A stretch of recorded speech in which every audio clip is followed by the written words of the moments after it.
Good morning, good afternoon, or good evening, wherever you might be in this fine world. You're listening to the Startup Selling Show, talking sales with Scott Sambucci. That's me. Today's episode is a guest episode, and today's guest is Doll Avant. Doll is the founder and CEO of Aquagenuity. If you don't know what Aquagenuity is, it's really, really simple. It's answering the question for any citizen out there, what's in your water? You can get your own Aqua score at myaquascore.com. The problem that Doll is solving with Aquagenuity is the water quality problem. If you remember back in 2016, lots of big headlines from Flint, Michigan about the water quality issue they're having in Flint.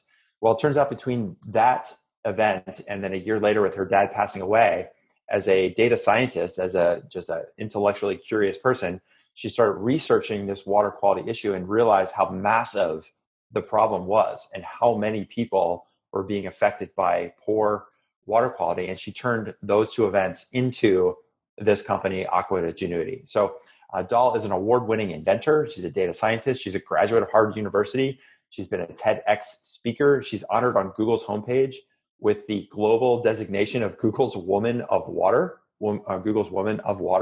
for creating the world's largest water database. She's been featured by the New York Times.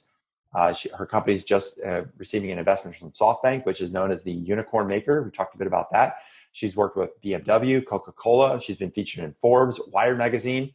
That's just a few of the things that she's done just over the last couple of years. And I think you're really, really going to enjoy this conversation with Doll. A couple of the main topics that I'd like you to listen for as we went through our conversation is, number one, we talked about this move from being a data scientist to now being an entrepreneur. Running a tech company. It's a transition that many of you listening to the show can appreciate, because many of you started as an engineer, as a product person, as a data person, and you decided, hey, there's a problem that needs to be solved. I want to solve it. And now you have become an entrepreneur. And so we talked about that transition and what prompted her to start the company and what some of the biggest challenges were for her as she was kicking things off and taking those first few steps. That leads us to the second part of the conversation, which is those challenges. And so we broke the conversation down into two parts. We talked about, number one, what were some of the known challenges? What are some of the things she knew were going to be difficult about tackling this problem? How do we collect water quality data from over 50,000 water municipalities and over 40,000 zip codes? That's a big data collection problem. How do we get that information? How do we get that data? And then how do we make that data useful for people just like you and me so we can test the quality of our water? So those are known challenges. And then we talked about some of the unknown challenges that she encountered as she started continuing through this journey with Aquagenuity. So you have the known and then, of course, the unknown challenges. From there, we talked just a short bit about her experience as a Black woman entrepreneur. I think there's some really great perspectives that she shared there. And then finally, we ended up talking a bit about her ability to tell stories, because the thing that was really impressive for me when I first met Doll, and then just again talking today with her, is her ability to transfer enthusiasm, to help you get a really clear mental picture about why this problem is so important to you and so important for you. And we talked through, how did she become a TEDx speaker? How did she get up on that stage? How did she think about transferring that enthusiasm and doing that storytelling each and every day? And she had some really, really great strategies that I think are important for you as an entrepreneur, for you as a company founder to think about, because those are the same, these kinds of frameworks have been really useful for her in growing the company, getting these opportunities to speak on the TEDx stage, working and getting investments from places like SoftBank. And so I think if you listen into that part of the conversation as well, and apply some of the principles that she's talked about, I think it's really going to help you as you're going out and telling the mission, sharing the mission, telling your story, and talking about the long-term vision of where you want to take your startup. So that's the three main parts of our conversation. Lots of other little things in between, but I think if you focus on those three things throughout the course of the next hour or so, I think you're going to get a lot out of this conversation, as I did with Doll.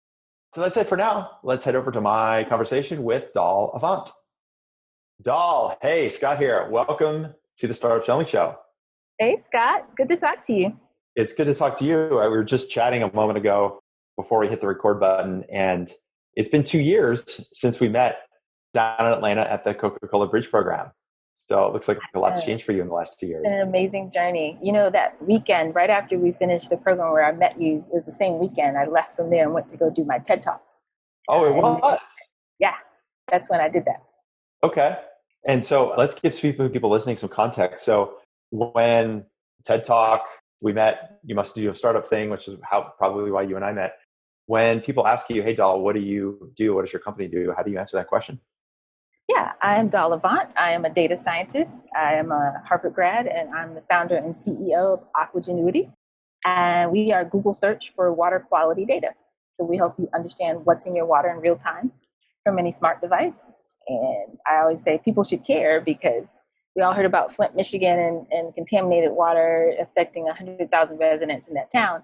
There are actually 3,000 locations in the United States with more lead in their water than Flint, Michigan. As a matter of fact, about 7 out of 10 of everyone listening to this podcast, you have some form of contamination coming out of your tap, and you probably don't know it. So now there's an app for that. It's Aquagenuity. So you just freaked everybody out, and they're staring at their water bottles if they're listening like, oh. What? Yes. So why this problem? And I want to get to the TED Talk and all the other work that you've done. I mean, you mentioned Google. You've been featured in more than Google. I mean, you've been featured in the New York Times, SoftBank, BMW, Wired Magazine, Forbes. I mean, you're out there and up there making a real impact around this particular problem. So why this problem? How did you come to this? And how did your team come to this as something to spend your whole life focused on? Yeah, it really started for me with Flint, with the contaminated water crisis. And I always explain it because, some people are not from the U.S., but they found out that the amount of lead that was coming out of people's taps was about twice the amount that would have been considered toxic waste. Just really, really bad because the pipes were leaching. And when it finally hit national, international headlines in 2016, I was working in the water space already. I'm a serial entrepreneur.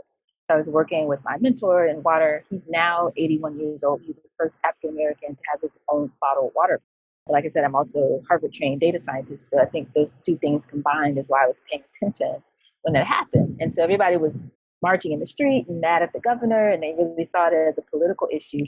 But I saw it as a data problem. The folks that needed that information about what was in the water just didn't have it.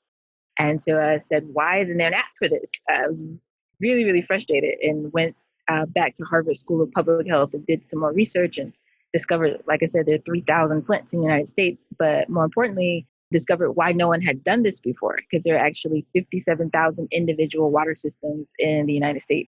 The data is unstructured, it's siloed, it's all over the place, and it makes no sense to anyone unless you have a degree in chemistry or environmental engineering. So I set out to make it simple for any non-technical user to understand what's in their water. That's why I started this work. Did you know that the data sets were unstructured and sequestered? I think of data as being sequestered when they're not talking to each other. Yeah. Did you know that going in, or did you just hey, the Flint thing is a problem, and you started digging into it, and as you dug in, you realized holy crap. I had no idea. Okay. Yeah, how big of a deal, how bad it was, how bad our infrastructure is. The infrastructure in this country is about 100 years old. It's received a D rating from the American Society of Civil Engineers. So it's just really, really bad. And yeah, so in one sense, it was wow, this is a huge problem. But in another sense, hey, that means I don't have any competition right now. So I just kept doing the work and the research. And two things happened that really solidified my commitment to this, like you said, for life. One, NASA called. So I'm in the middle of this big research project, right? And they're like, hey, and specifically Singularity University at NASA Research Park. So Singularity is founded by Peter Diamandis, who's Forbes top 40 influential people in the world or whatever. And Ray Kurzweil, director of engineering for Google. And they started Singularity. They named me a Global Impact Fellow for designing this concept of a single interface for all water quality data in one place.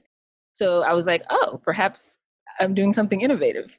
And then the other thing that happened was personal to me. While I was doing all this research, my dad got sick and we didn't know what was going on with him and kept going to different doctors and so forth. And I came across this obscure report linking arsenic in the local water supply to his condition. And we were like, wait, what? It's his water? What?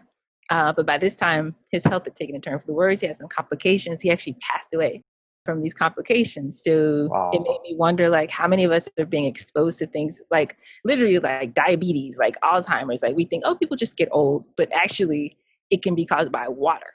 And so 2 weeks after his funeral, I started this company. Wow. So how long was it in that, like from the Flint, Michigan, That was when you sort of 2016, and he passed away June 2017. That's when I started the company.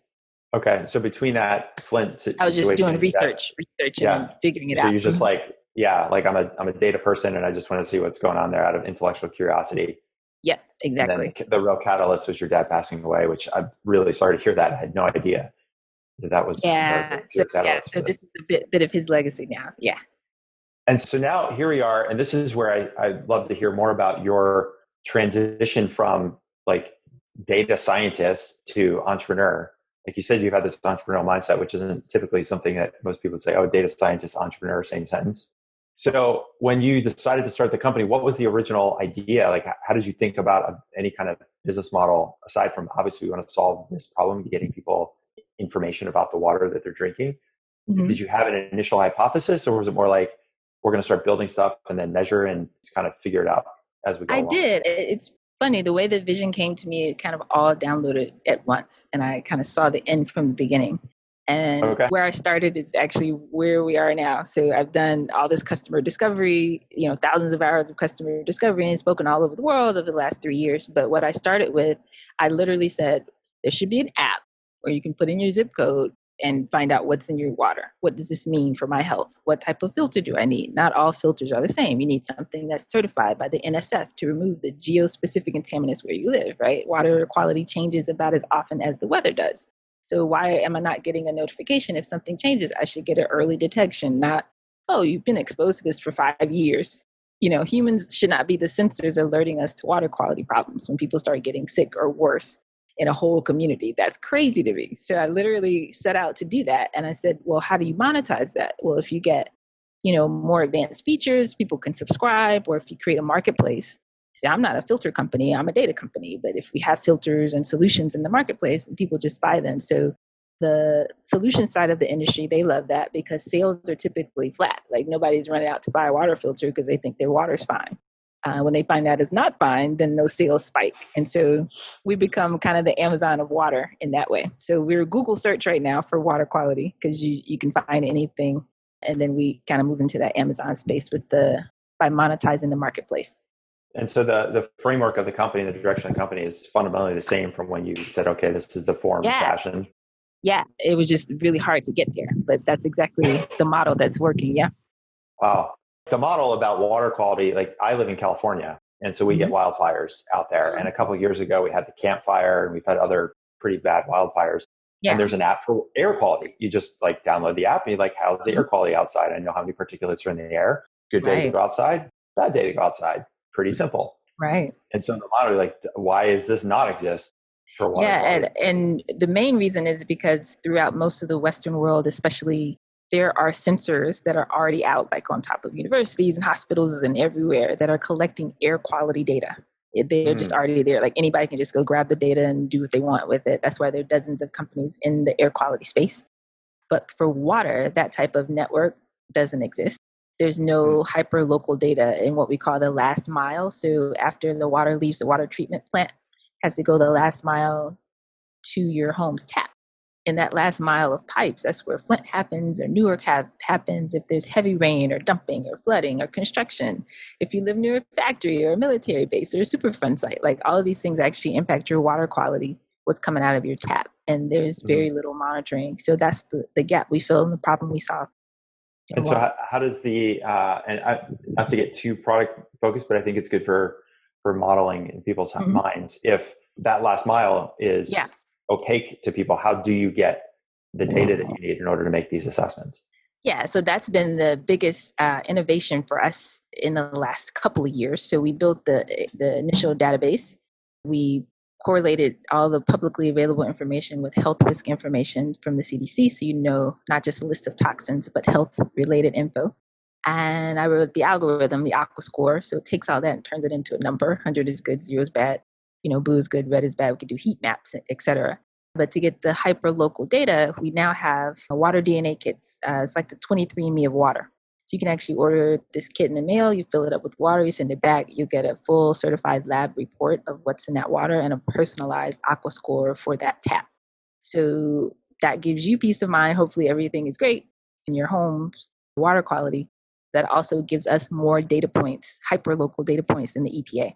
So then we can now build really robust data modeling on top of that water quality forecast for a city. We can get predict and prevent water-related crises before they occur. Got it. Okay. So it feels a little scary. It's like, go to your doctor and you're like, okay, I want to get a blood panel and see how I'm doing, but I kind of don't want to know how I'm doing. But you do want to know. So that way, hopefully, like everything is great, but if it's not, you can take action, right? People say, oh, I just drink bottled water, but even when you're taking a shower, like your skin is your largest organ.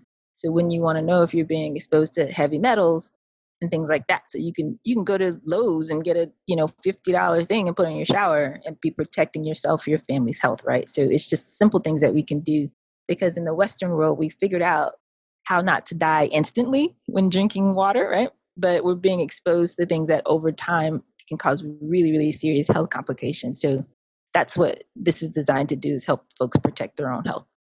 Interesting. So now we've got sort of the backdrop, genesis of the company, the idea, the focus, what the product does. I want to talk more about now, because this is a selling podcast, this transition from data scientist to entrepreneur. And specifically, I'm guessing, because you're an analytical person, you probably knew there's there's some things we know are going to be hard about this, and there's going to be things we don't even know yet. And so I'd love to kind of talk through maybe a couple of the known obstacles. You're like, okay, going into this, we know this stuff is going to be hard. And what are some things that, as you've moved along over the last couple of years, you're like, holy crap, we had no idea this was going to be an obstacle. So maybe we can just start with the known ones first. The main known obstacle was just finding all of the data and pulling it all in and doing it in a way that's automated. Like I said, because it was so unstructured and siloed and all over the place. In some cases, there's 42,000 zip codes in the United States. In some cases, we actually had to file like Freedom of Information Acts to try to find information when we started trying to go into the historical data. It was just really, really, really difficult, but we expected that. And so that gives us a great competitive advantage, because nobody else has done it and it's really hard to do. We also have proprietary scripts running. So every time those source, databases are updated, ours is as well. But then we've bridged the gap to not just what the EPA tests for, about 120 contaminants, but we know there are 80,000 chemicals that are legal to be used in industrial processes in this country. And most of that ends up in our water supply, things that are very toxic for our health, known carcinogens and so forth. So that's a big gap that our platform fills. And also the frequency of testing. So again, maybe quarterly, at best, but usually biannually or annually, semi-annually or annually, when these government agencies are doing this type of testing. Something like lead, you would think, is pretty regularly monitored, but it's actually, they only test for lead and copper once every 3 years. So you could be exposed to something for a long time and not have a way of knowing. So those are some of the gaps we feel, which was hard to do. We knew we would face that. Something I did not anticipate, and I had to get really creative about, was this has always been an enterprise play. Long term, this will still be an enterprise play in terms of the use of this database as a business intelligence tool, not just for food and beverage companies like Coca-Cola, which is how we met, but for oil and gas companies, manufacturing, automotive, anybody that uses water as a major part of their manufacturing process or has a lot of effluent coming out of the back end of their manufacturing process would be using our data. And basically, every city in the world would need, something like this. But what I did not anticipate was, one, how much they know about how bad their water already is, like the cities. Interesting. So they just assumed they either chose to ignore or they just literally like they didn't want any. They're like, we don't want people to know. And to me, that was like, well, aren't you in government to serve the people? Like, it was just this weird space to be in, where basically they love what we're doing, but they're also horrified, like nervous for people to find out about their local water quality. So what I did to overcome that is why we've become kind of this B2B2C business model, because one of the head of global sustainability for one of these huge Fortune 50 companies, he told me, he said, if you have, forget 100,000, you have a few thousand consumers on your platform that can see our aqua score as a company, see how we're doing with water, then we have to care about our aqua score. And so it becomes a thing where when you give consumers basic information, one of our hashtags is data to the people, and you give them information, give them transparency, give them a sense of control, then all of a sudden enterprises and cities have to respond and move a little bit differently. So we're able to overcome any potential obstacle in terms of selling or talking to a city by being able to show, hey, there's 100,000 people in your area that are already using this platform. They really care about this too. How can we serve you?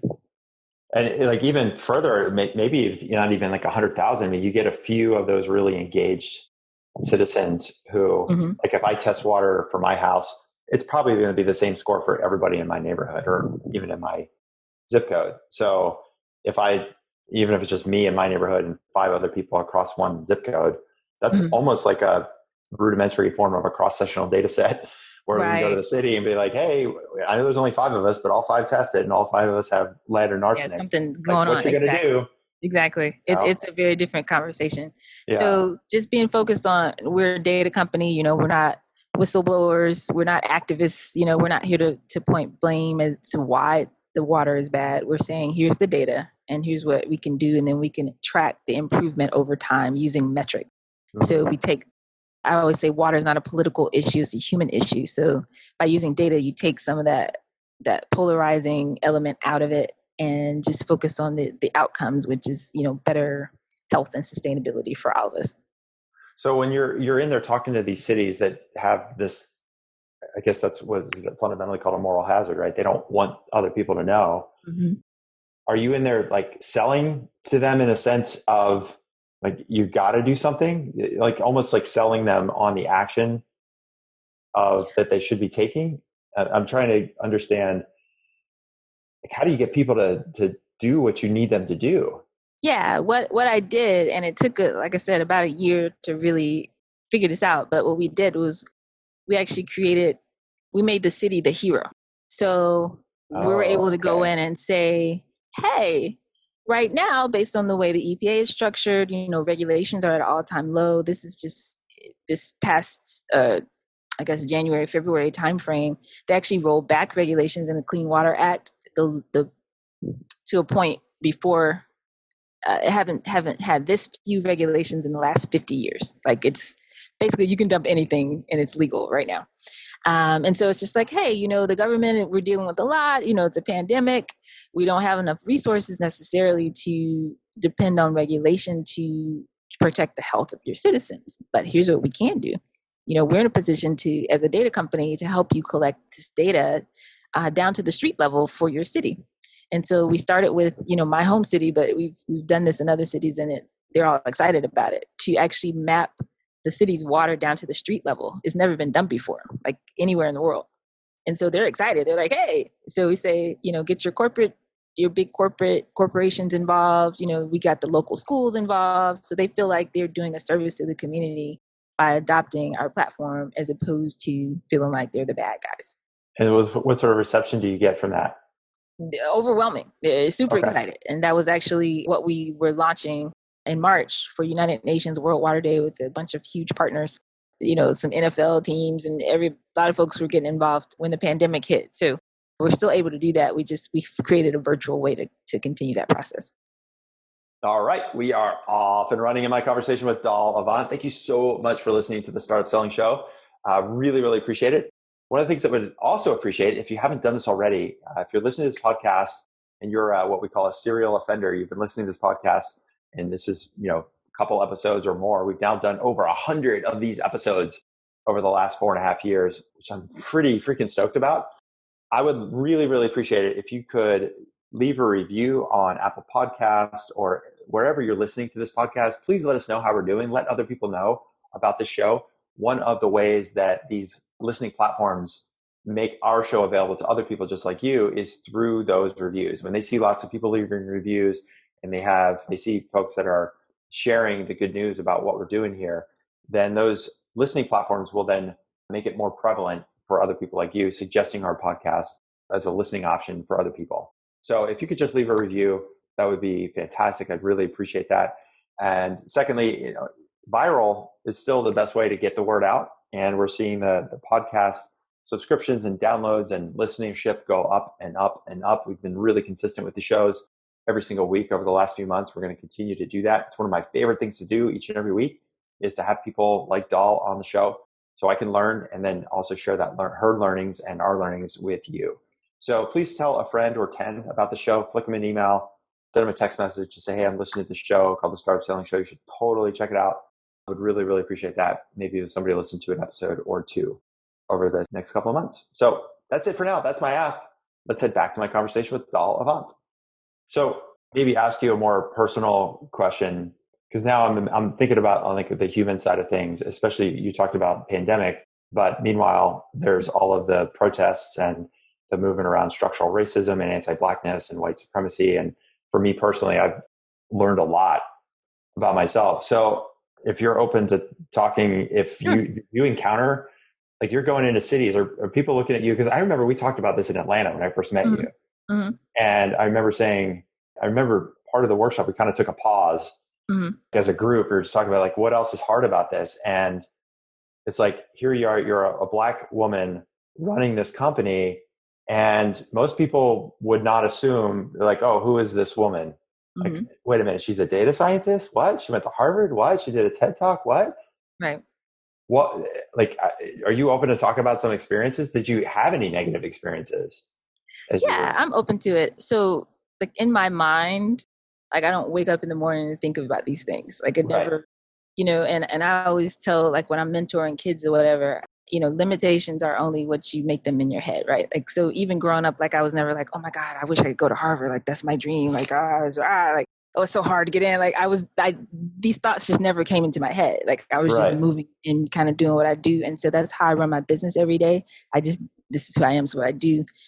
People hear me speak for 2 seconds and we're good, right? But I know that these perceptions exist. I know, like even now when I'm talking to venture capitalists, it's actually is hilarious to me right now because I got advice from a guy, he's a Black guy from Detroit. He moved to LA and he raised $96 million for his startup. And he said, one of the questions you should always ask at the end of every VC meeting is, what's your experience been with Black founders, in your portfolio? And so I just started doing that last couple of weeks, and every single time, like these really polished people who run multi-billion-dollar funds, they start stuttering. They're like, well, actually, because translation, we don't have any Black founders in our portfolio. I don't know any personally. Like, it's just hilarious to see that people are just uncomfortable. Like some of them can't say the word Black. Like it's just not a negative way towards me. It's just like, that's where people are, And so I know those perceptions exist. I know that, people, don't understand water quality, don't know what a data scientist does. And then you combine all of that with me being a young Black female, filling the rest. It's just like, what? But again, just be excellent and be awesome at what you do. And you overcome all that pretty quickly. That's good. It doesn't sound like, you haven't had that affect you maybe as much as we're hearing from other people. Yeah. But I've heard so many horror stories. Like it's bad. Perceptions are bad, but they can be overcome. And so now you're at this point where, like, you've done the TED Talk a couple of years ago. You're on the Google page. And that's how we got in touch because I saw your announcement on LinkedIn where you just raised funds from, was it SoftBank, right? Yeah, the unicorn maker is what they call them. So for those who don't know, they made the $1 billion investments that made Uber and Slack and WeWork. $1 billion companies. And we didn't know they were going to do this. And they did a surprise announcement. Then it hit the New York Times. They're going to invest in our company. So we're excited. Yeah. And so now you're at this point and it feels like you're like building not that you didn't have momentum before, but it always feels like it perpetuates as you go. It's like a flywheel. And so you're in this position now where you've got like the business model seems to be working. You've got the app working.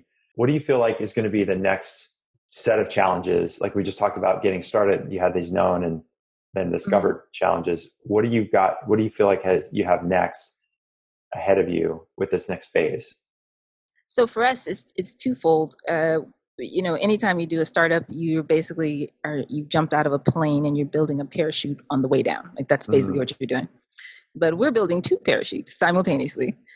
because we're serving consumers with our 23andMe of water, if you will, so that we're getting this hyper local data, but we're also building out what would be ultimately a sensor. So instead of you having to order a kit and put water and send it back manually, sensor that you could put on your faucet or that would be around your neighborhood that would just do it automatically. So we have university partners that we're working with and taking some things that have been invented and commercializing that and bringing it forward. So we have to do both at the same time. So that's a challenge.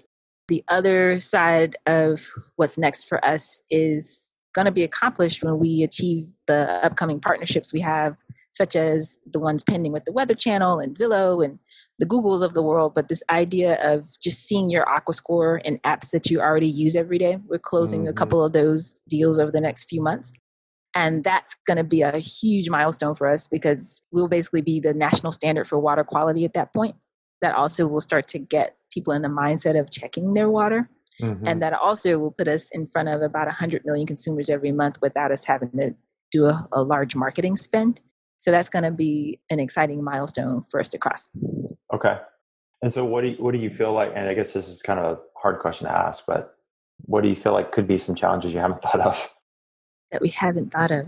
Do you feel like you're going to have to, like you talked about it being enterprise over time, right? Because you're going to have these data. Like, do you see yourself building out an entire enterprise sales team and like running that company as a separate entity altogether? And separate division. And that will be a challenge for me because that's not my background. I'm learning now. I learned from you as well as we go forward. But the whole selling to consumers is obviously very different from selling to enterprise, and doing that across different industry sectors. So we're starting with food and beverage and real estate sectors, but there are use cases across about 5 or 6 other industry sectors. And so, honing that sales process and really positioning our data as a business intelligence tool there, dealing with municipalities and the longer sales cycles and all of that. It's going to be interesting that we'll have to kind of figure out and build out as a company. So I'd love to get into the thought process here a little bit. You said food and beverage was one segment and real estate was a second. Why those two? Because one of the things that I think a lot of earlier stage companies that haven't reached to where you are, it's like this idea of focus, because you're solving such a big problem. And the problem is pervasive. It can solve a lot of problem, like big problem for lots of people. And there's that old adage where startups rarely die of starvation; they die of indigestion.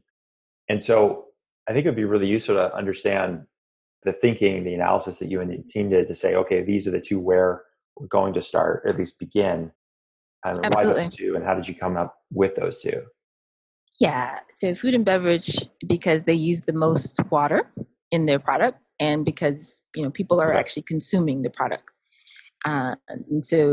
And by having 1 or 2 big players, again, like how we met through Coca-Cola, it gives you a huge footprint, with 1 or 2 major contracts. So we're able to focus just on those clients and then be able to grow and expand from there. And we'll become the standard in that industry, right?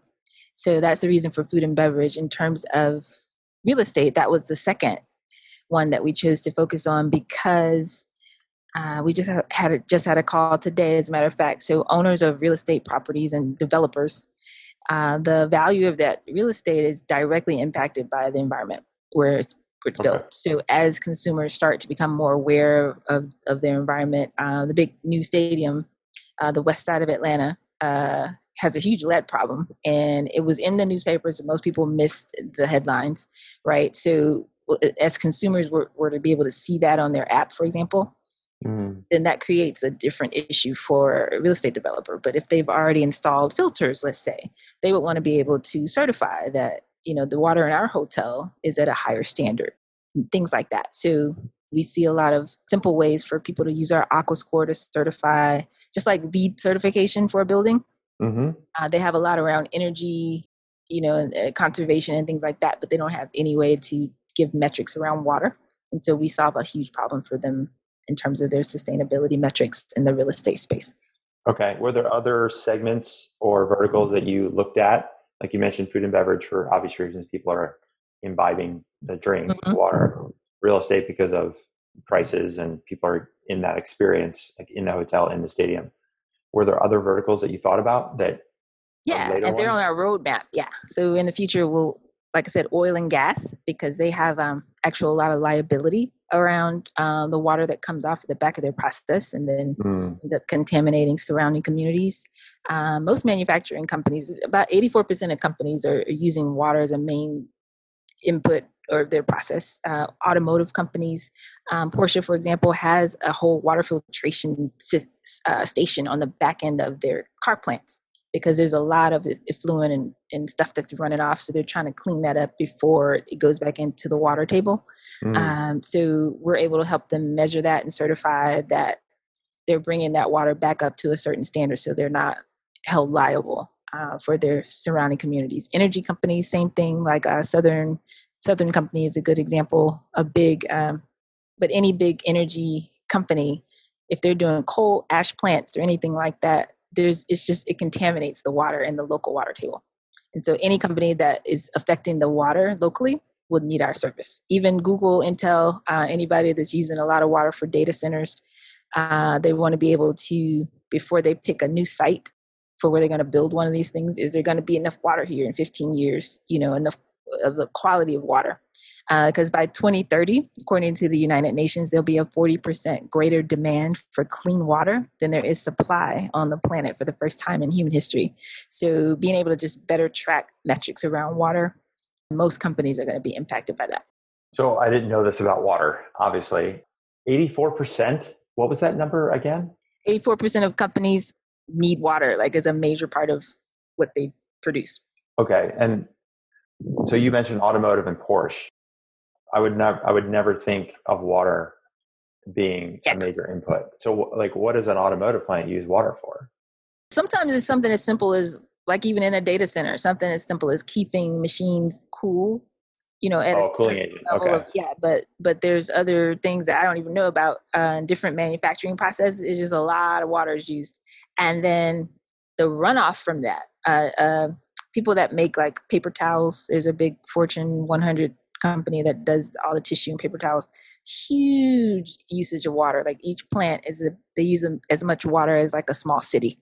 Mm. And again, that stuff is effluent, is coming out of the back end of that, and it's literally just running back off into the water table. And so they could be really, really liable for some of that stuff if people were to find out, which typically they find out like 30 years later, and then there's a Yeah. big lawsuit and they pay like $8 billion. This happened to 3M. It was, very public. And so what our system allows them to do is to get ahead of that and to prevent some of the public relation scandals and things that happen, as well as the costs that come out of that. Yeah, I remember as a kid in the subdivision where we grew up, there were like three big streets that were built. Two of them were built kind of out of the woods. So there was like a big plot of land where there was woods. And then right next to it, there's a big farm field that the developer bought. Mm-hmm. And we used well water, and we didn't have city water. And the wells, they didn't dig deep enough. Mm. And so what they found is about 10 years after the housing construction was completed, I'm not sure how they found out, but somebody tested the water and they realized all the contaminants from the fertilizer were in the water supply. And then they realized, oh, the developer or whoever was responsible for drilling the well only went down, say, 20 feet instead of 40 feet. I don't remember the exact numbers. Yeah. And that they had to go back and re-drill all of those wells. Yeah. And so that's a classic case of like not absolutely knowing. So exactly, it affects, so real estate developers need this tool. Even insurance companies, they want to use the data to, like you're talking about, agriculture and things like that. They would assess the value of land differently if they had a better picture of how agricultural runoff was impacting the soil and the water. So yeah, it's a lot of industry sectors where this can be applied. So bringing this all the way back full circle to the data scientist that you are, I mean, you've accumulated all this knowledge. It started with the research around Flint. You started the company. Now you're doing this every day and you're, spouting off all this information. Like the TED Talk is a great example where you were up on stage and you were able to like leverage this authority voice. We think of this concept of authority voice. Mm-hmm. A lot of people would love to be in that kind of situation. And one of the things we tell founders all the time is that you probably know way more about the problem that you solve than your own customers. You feel like, well, they should know about this because they've been running this forever long. And you realize like, no, actually you are the extra because this is your micro focus every single day. So I'm curious, like logistically, how did you get into doing the TED talk and some of the other things? Because I think that's advice that I think a lot of people could step out up onto that proverbial stage, whether it's a TED stage or a conference stage, and get themselves to lead this crusade in a lot of ways, which is what you're doing.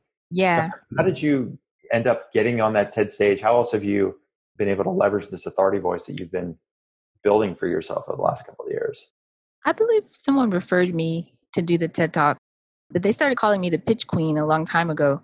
And it's not because I'm spouting statistics and technical things about water. It's because I usually tell stories or find ways to make a human connection. You know, I always say when you're talking or pitching or whatever the case may be, you have to do it in a way that resonates with people emotionally so that they will remember you and take whatever action it is you want them to take, right? So maybe because my background is as a performer, I'm not sure kind of why I'm wired this way, but I always communicate like that. And so it just kind of was word of mouth that you should come over here, you should speak to this class, you should speak to this group, you should go here, and it kind of built and grew over time from there. But definitely I agree that anytime folks can use a platform or a stage or a webinar or podcast or anything to connect people with their why, start with why, I think is really important. So it gets really beyond the technical. Like, what if you don't care? Like, our whole mission as a company is you don't have to care or have a degree in chemistry or environmental engineering or understand what any of this means, but you care about your water and your health. And so, being able to communicate to different types of audiences and not just in technical speak, I think, it's really critical for any founder to make that drive sales. It helps you recruit team members and investors and so forth. So even on my investor calls, I'm not doing a whole lot of technical talk about our database architecture and all of that. I'm telling the story of why companies care about our data. Yeah. Well, the Flint, Michigan example, the example with your dad, those are really powerful and ones that people can relate to. Exactly. What kind of performer were you? So I grew up in a musical family. Yeah. So I have a 5-octave vocal range. I am a trained classical. I don't know exactly what that means, but it sounds hard. Like that's like Mariah Carey type vocal range. So you go deep to high. Sing, German and Italian arias. I was trained classically as a singer. Yeah. So, and I turned down a couple of record deals back in the day. So yeah, I'm a musician. Okay. Songwriter, singer-songwriter. So this is like the convergence of you have performance background, you learn how to run, like you're a data scientist, and then you go and look at this problem, and it's like this perfect storm. Yeah. That it's like 3 pillars of who you are. Because that helps me understand a lot. Because I watched your TED Talk, and like I knew you like from meeting you, and I'm like, yeah, like she's really smart. I bet she'd do great on stage. And then you see how you do on stage, and most entrepreneurs, at least the preconceived notion of like data scientist is not. Or especially a tech entrepreneur. Exactly. Yeah. So I've had a lot of practice on stages for sure. And then you mentioned something else that I think tactically is there's probably a lesson in here where you said like you started speaking and you started elevating up. So obviously like your TED Talk wasn't your first talk. Right. Like, where did you like start building up that almost like practice for the next one is the way I think of it. Like how small did you start and how often did you get yourself out there speaking and storytelling to get to the point where you could feel really confident up on the stage? Even just in this tech startup the last couple years, first of all, think of every time you open your mouth to speak in front of a person that's not like just a personal breakdown mentor relationship as a speech, so I learned that lesson pretty quickly. I was the very first accelerator we did. It was like a random Tuesday night, it was right before or after a holiday weekend. So like no one was there really. It's like 7 people in the room and like one random advisor. Right. And he just walks in the room. He's like, tell me what you're working on. And so everybody's like, oh, la, la, la, la, la, like nothing. And I give this full blown, like, whatever, because I always do that because I learned from music. Like, you don't know, you could be in a room singing and you don't know this guy because the guy who writes the checks, you don't actually know who they are. You know the famous people, but the people in charge, you never know who they are. So I go into this thing. It's still like 2-3 minutes long. At the end, people are like applauding or whatever. I don't know what I said, but very similar to what I said when you asked me what we do and the why, about why we do it. Turns out he's connected to like all of these people in technology. And it literally started this trajectory for me of where we are now in terms of the company, because he kept introducing me to everyone. He's like, you got to meet Doll, you got to meet Doll, you got to meet Doll. So from a small classroom setting, like anytime you introduce yourself to a room of people, you don't know who's in the room. If you get to speak to a group of students, the local university, treat that as practice, right? Not just when you're pitching to an investor or when you're on the stage for a pitch competition or whatever the case may be, you're always on. And that's kind of how I view it. And so my grandmother says, if you stay ready, you don't have to get ready. Oh, I like that. If you stay ready, you don't have to get ready. I like the lesson a lot, because it's like the formula that I've heard is like, you never know who people are. Yeah. That's the saying I've heard. Right. And it's true, because you go to a conference and there's like a room full of people and there's like some person standing over by themselves who maybe looks a little disheveled and geeky or whatever. Right. And then you go maybe you do talk to that person, you find out, oh, they're in a general partner at some big venture capital firm. Exactly. Or, who knows? You just don't know who people are. That's exactly. And so this idea of like being on. I remember reading a story about Michael Jordan, who he was like up in his hotel room. He was just going down to the bus, and he was getting dressed in his immaculate suit that he would always wear. And somebody asked him, like, you're only going to go from the hotel room through the lobby to the bus. Like, why are you getting so dressed up?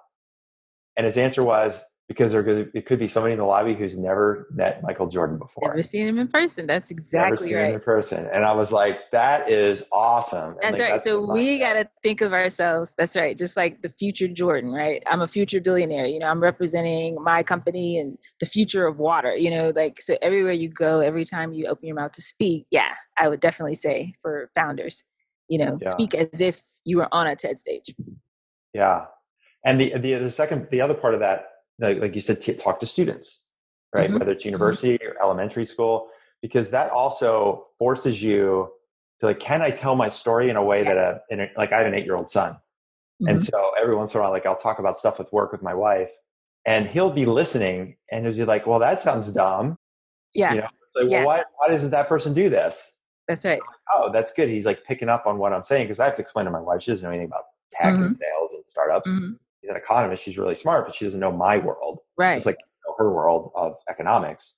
So when she's trying to explain it to me, her stuff, and I'm explaining it to her, my stuff, and my son's at the dinner table, right? Like he's hearing that. And so as a forcing function, it's like, if you can explain what you do to an 8-year-old, to a college person, to somebody at Starbucks, to the VC, I think a lot of us, you get into this mode of like, well, I got to be so impressive I got to have the pitch deck for the VC to talk about the database architecture. Like maybe that investor doesn't even know what the hell you're talking about. Exactly right. You got to make a human connection. So I love that advice. That's great advice. And I did get it from my dad, to be honest with you. So I learned how to use both sides of my brain, because he was a masterful musician. That's where I get music from him. But also he was they had a recording deal, him and my mom, like Stax Records. Okay. But also he was a PhD statistician for NASA, like in the Neil Armstrong days, like also, and so he had this really, like, he's a genius, but also this ability to like connect. Like at the end of his career, when he retired, he was a professor. So he would take these really lofty, like mathematical concepts that no one knows what they're talking about, and break it down to the freshman that just needs to pass this class, and do it in a way that everybody loved him. Like it's just very personable and relatable. And so I learned that from him. It's like, especially for technical founders, it's like, we know you're brilliant, but actually no one cares about that until you make this human connection, right? And so being able to do that is pretty important. Yeah, we talk about that all the time in sales. It's like, nobody cares about your product. All they care about is your problem. Is their problem. Yeah, right? Their problem. No problem, no sale. No one cares the button's blue or that it's a database, blah, or integrates with this. And so making it relatable to them. Wow. Okay. This has been awesome. Thank you. Definitely. For your time and sharing a bit of your journey here. I'm really excited for you. I'm so glad that I didn't even I just happened to log into LinkedIn and yours was the top post, because it's like a Russian server. Yeah. Like, content now. It's almost like Twitter. Yeah, I was so glad that you reached out for sure. As we start expanding the sales team, guess who they're going to be learning from? From you, Scott, for sure. I appreciate that. I really do. Thank you. I'm really glad to have been able to meet you and get involved with that bridge program. And like, not everybody's made it out. No, I know. It's hard. It's hard to create something from nothing, but we're growing. It's working. So we're gonna keep pushing. Yeah. You should check the water while you're there in Portland. Anybody listening can check their Aqua score for free at myaquascore.com. Well, that was going to be my last question to you. Mm-hmm. It's like, what's the best place that you would want people to go? And you just go to myaquascore.com. That's it. That's easy. Yeah, super easy. Well, Portland water which is where I am right now, is pretty good. Like, it tastes Seattle good. water is amazing. So Portland is probably, pretty close up there as well. Yeah. Because just of the purity of the environment, but also how they protect their waterways. Most cities don't do that. Okay. Because when my sister comes down to Davis, where I live near Sacramento, she drinks the water and she's like, "Oh my God, your water is terrible. How do you drink this stuff?" I'm like, "It's not wine." So I was like, she's like, "No, you should move to Portland." You can tell the difference. That's right. Yeah. She's giving me that as a reason why we should move to Portland, because the water tastes good. I'm like, I think we're good in Davis, but I get it. The water does taste good in Portland. Yeah. But cool. Well, listen, Doll, thank you so much for Absolutely, making time. Scott. Everything else that you're doing right now. As soon as we get this produced and up and running, we'll let you know. You can share it with your folks. Perfect. Yeah, that'd be awesome. You can add it to it'll be like the 77th media thing that you've done, because I was just going through like everything on LinkedIn and your profile and your website. It's like, it's amazing, the progress that you've made. And I'm so proud to know you. There's more to come. So excited for you. We'll become the national standard for water quality. That's the goal. There you go. Yeah. All right. I'm going to go to my Aquascore right now and check this out. Thanks, Scott. All right. Thanks, Doll. Have a good rest of the day. We'll talk soon. You too. Okay. Bye. All right, see you. Bye. And that is a wrap. Thank you for listening to the Startup Selling Show. I want to make sure that you know about something really, really important, and that's how to get a copy of my most recent book, Stop Hustling, Start Scaling. If you haven't downloaded a copy of my book, you can do that. You don't even have to buy it. You can download a full and complete PDF version of the book over at my website, Qualia.com. You just go to the homepage. You can click Start Reading Now or Download Now, whatever the button says. I should probably know that, but sometimes I forget, and that's okay. And here's why you should do that. You should do that because if you're a startup founder, early stage sales leader, if you're a salesperson and you are feeling like you could use some more rigor, you can use some more process, you need some framework around how you are selling your product, your service for your startup, then this book is for you. In this book, Stop Hustling, Start Scaling, I wrote it specifically for people that are trying to get out of that hustle and hard work and sweat and blood and tear phase into a place where they have more repeatability and then more scalability in their sales process. And so every single chapter will take you through a specific step that you should be thinking through and establishing in your sales process for your company. So by the time you finish the book, you will have version 1.0 of a repeatable sales process. So that's why you should go download it. That's why you should go read it. That's why you should go tell a friend about it. So go over to salesqualia.com, download a copy. And then once you download a copy, send me an email. Let me know that you're reading it, because I like to keep track and help you stay accountable to reading and implementing what we've got in the book. So you can send me an email anytime over at scott@salesqualia, Qualia.com. Shoot me a note about the book. Shoot me a note if you got some questions. Let me know if I can help you or your team with ramping up and scaling up your sales process. All right, that's it for now. Thanks so much for listening, and we will do this again very, very soon. This is Scott Sampucci signing off.